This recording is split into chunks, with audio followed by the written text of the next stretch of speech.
আজ আবার আপনাদের কাছে দুপুরের খাবার নিয়ে চলে এলাম। আজ জানেন আমাদের ছুটির দিন, মঙ্গলবার দিন আমাদের দোকানপাট সব বন্ধ থাকে, তাই একটু বোধহয় বেশি রান্না করে ফেলেছি। টুকটুক করে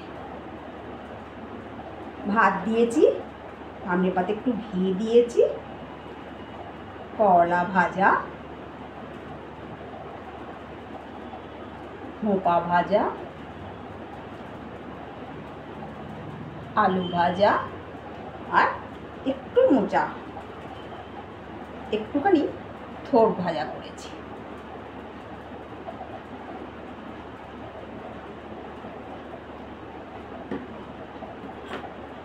এটাকে বলে তেল পটল। জানেন, এই তেল পটলটা আমি চিরকালই করি।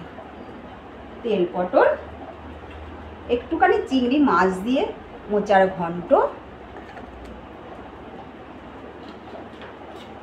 গোটা গোটা তেলাপিয়া মাছের ঝাল,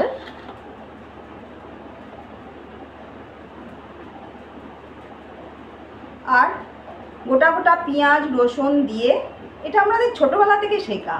আমার বাবা উনি চিরকাল দিতেন, মাংসতে গোটা গোটা পেঁয়াজ রসুন সব দিতেন, আমরা দেখেছি। তাই গোটা গোটা পেঁয়াজ রসুন, গোটা রসুন দিয়ে আমি কষা মুরগির মাংস করেছি। সঙ্গে আছে ঘরে পাতা টক দই আর সামান্য একটু স্যালাড। আজকে একটু স্যালাড না হলে চলবে না। আর নুন লেবুটা অবশ্যই আছে।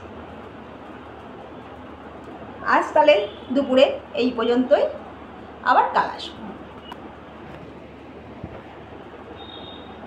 আজকে দুপুরের মেনু এই পর্যন্তই, আবার কাল আসবো। কেমন?